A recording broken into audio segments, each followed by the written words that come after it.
আসসালামু আলাইকুম। গোটাল কোরআনে আল্লাহ শব্দটা, আল্লাহ এই শব্দটা আছে 2698 বার। অনেকের মাথায় প্রশ্ন হবে যে ঠিক 2698 বারে আল্লাহ কেন এই শব্দটা উল্লেখ করলেন?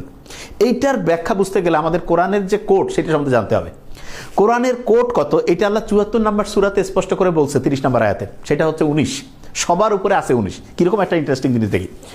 প্রত্যেকটা সূরা শুধু বিসমিল্লাহির রহমানির রহিম আছে না? বিসমিল্লাহির রহমানির রহিমের মধ্যে 19টা হরফ আছে, মানে 19টা বর্ণ আছে। এবং খুব মজার ব্যাপার, এই যে 19 এইটা দিয়ে কোরআনের টোটাল যে সূরার নাম্বার 114 সেটাই কিন্তু ভাগ যাবে 6 19 114। এবং প্রত্যেকটা সূরার শুরুতে বিসমিল্লাহির রহমানির রহিম থাকে, কিন্তু আমরা জানি একটা সূরাতে নাই, সূরা তওবায়। তো অনেকের মাথায় প্রশ্ন, কি এটা কি ভুল করে হয়েছে নাকি? নো, আল্লাহ খুব ম্যাজিক্যাল একটা জিনিস মিলাতে চান। সেটা কি? 27 নম্বর একটা সূরা আছে, সূরা আন-নমল।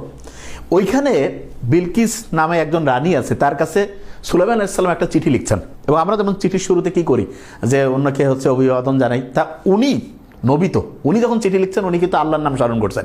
এবং স্মরণ করার বুদ্ধিটা কি? বিসমিল্লাহির রহমানির রহিম। তার মানে ওই 27 নম্বর সূরার শুরুতে একবার বিসমিল্লাহ, আবার ঠিক চিঠির মাঝখানে একবার বিসমিল্লাহ। এই কারণে টোটাল কোরআনের মধ্যে কিন্তু একটা সূরাতে বিসমিল্লাহ না থাকার কারণে 114 বার হয়েছে। যদি সূরা তওবাতেও বিসমিল্লাহ থাকতো তাহলে টোটাল নাম্বার কিন্তু 115 হইতো, এবং সেটা কিন্তু 19 দিয়ে ভাগ যাইতো না। এবং খুব মজার ব্যাপার, আমি যেটা বলছিলাম যে কোরআনে আল্লাহ শব্দটা আছে 2698 বার, এইটাকে কিন্তু 19 দিয়ে আমি যদি ভাগ করি 142 হয়ে যাবে আনসার। এবং তাই না, কোরআনের মধ্যে টোটাল যে হচ্ছে হরফ বা বর্ণ আছে, তার মানে বর্ণ কয়টা আছে? এটা হচ্ছে 3,23,670। এটা কিন্তু 19 দ্বারা ভাগ যায়। এবং কোরআনের মধ্যে যে এটা হচ্ছে হরফ, বর্ণ পর্যন্ত আল্লাহ ক্যালকুলেশনে গেছে। শব্দ যেটা আছে, শব্দ সেটা হচ্ছে 77,934। এই 77,934 যেটা রয়েছে এইটাও কিন্তু হচ্ছে 19 দ্বারা ভাগ যাবে। এবং ভাগ যাওয়ার পর একটা ভাগফল হবে। এইরকম 19 দিয়ে ভাগ যায়, এরকম যতগুলো জিনিস আছে প্রত্যেকটার যে ভাগফল, এই ভাগফলগুলো যখন যোগ করবো, যোগ করার পরে আবার ওইটাকে 19 দ্বারা ভাগ যদি করি সেটাও মিলে যাবে। মানুষ কিভাবে আল্লাহ বানাইছে এটা নিয়ে কোরআনের মধ্যে আল্লাহ বলছে। এবং আমি খুব অবাক হয়ে গেছি যে এটা আল্লাহ কোন জায়গায় খুব ভালো করে বলা শুরু করলো। 23 নম্বর সূরার মধ্যে, সূরা মুমিনুন 23 নং সূরা। এবং আমরা প্রত্যেকেই জানি যে মানুষের যে ক্রোমোসোম সংখ্যা সেটা কিন্তু 23 জোড়া। মানুষের ক্রোমোসোম সংখ্যা কত? 23 জোড়া। এবং মজার ব্যাপার, আল্লাহ গোটাল কোরআনের নারী শব্দটা এটা ব্যবহার করছে 23 বার, পুরুষ যে শব্দটা এটাও ব্যবহার করছে 23 বার। এবং এই যে 23 নম্বর যে সূরা মুমিনুন, ওইখানে যে আল্লাহ মানুষ তৈরির রহস্য বলতেছে, সেই আয়াতটা যেই জায়গায় রাখছে সেটা হচ্ছে 12 থেকে 14 নম্বর আয়াত। আমি চিন্তা করে দেখলাম যে মানুষ তৈরির যে প্রক্রিয়া, এখানে খুব গুরুত্বপূর্ণ একটা জিনিস আছে যেটাকে বলে ওভুলেশন। এইটা ছাড়া মানুষ তৈরি হইতে পারবে না, ডিম্বপাত। এবং এইটা সাধারণত মেডিকেল সায়েন্স অনুযায়ী 12 থেকে 14তম দিন হচ্ছে সবচেয়ে পারফেক্ট ওভুলেশনের জন্য।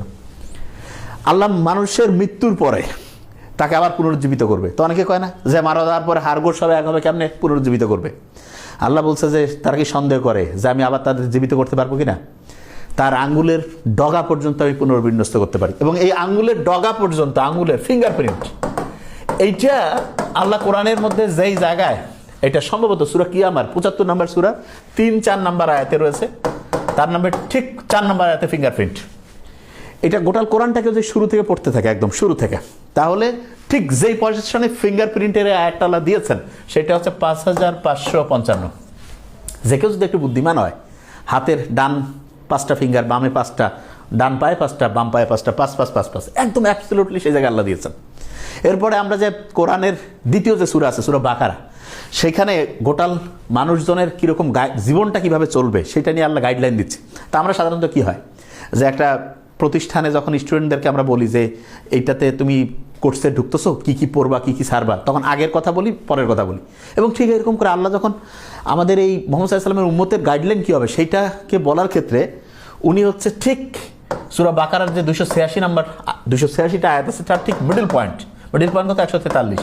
এইখানে আল্লাহ বলতেছেন যে আমি এই মুহাম্মদ সাল্লাল্লাহু আলাইহি ওয়াসাল্লামের যে উম্মত তাদেরকে হচ্ছে মধ্যমপন্থী করে তৈরি করছি। এবং 143-এর ঠিক আগের সব জায়গায় আল্লাহ হচ্ছে যে ওই যে ওটাকে বলে বনি ইসরায়েলের যে হচ্ছে জীবন দশা তারা যা যা করছে সেইগুলো নিয়ে বলছেন। আর এরপরে উম্মতের মুহাম্মদ সাল্লাল্লাহু আলাইহি ওয়াসাল্লামের যারা উম্মত তাদের হচ্ছে লাইফস্টাইলটা কেমন হবে সেইটার গাইডলাইন দিয়েছেন। এবং খুব মজার ব্যাপার সেটা হচ্ছে যে এই যে বিসমিল্লাহির রহমানির রহিম দিয়ে শুরু হয়েছে না কোরআন, এবং শেষ হয়েছে কি সূরা নাসের। বাস এই দুইটাকে যদি একসাথে করি, বিসমিল্লাহর শুরুটা এবং সূরা নাসের যে শেষ, এটার মানে কিন্তু যথেষ্ট বা পূর্ণাঙ্গ। এবং কোরআনে আল্লাহ বলছে যে কোরআনের মানে হচ্ছে যে স্পষ্ট করে বলে দিয়েছে যে জাহান্নাম যে আছে, জাহান্নামের যে হচ্ছে যে পাহারাদার হবে 19, তো এই সংখ্যাটা যারা অবিশ্বাসী হবে, আল্লাহ পরের আয়াতে বলছে, এইটা তাদের জন্য হচ্ছে যে তাদের সন্দেহকে আরও বাড়াই দিবে যে জাহান্নাম কত বিশাল, কিন্তু এটা মাত্র 19 জন পাহারা কেমনে দিবে, কিন্তু যারা বিশ্বাসী তাদের বিশ্বাসকে এটা আরও দৃঢ় করবে। তার মানে আল্লাহ যে কোরআন নাজিল করছেন এবং প্রথম থেকে যে চ্যালেঞ্জ দিয়েছে যে এর মতো একটা সূরা বানাও, এর মতো একটা আয়াত বানাও, এখন পর্যন্ত কেউ পারেনি এবং এটা অবশ্যই একটা ঐশী গ্রন্থ। Thank you so much. আসসালামু আলাইকুম।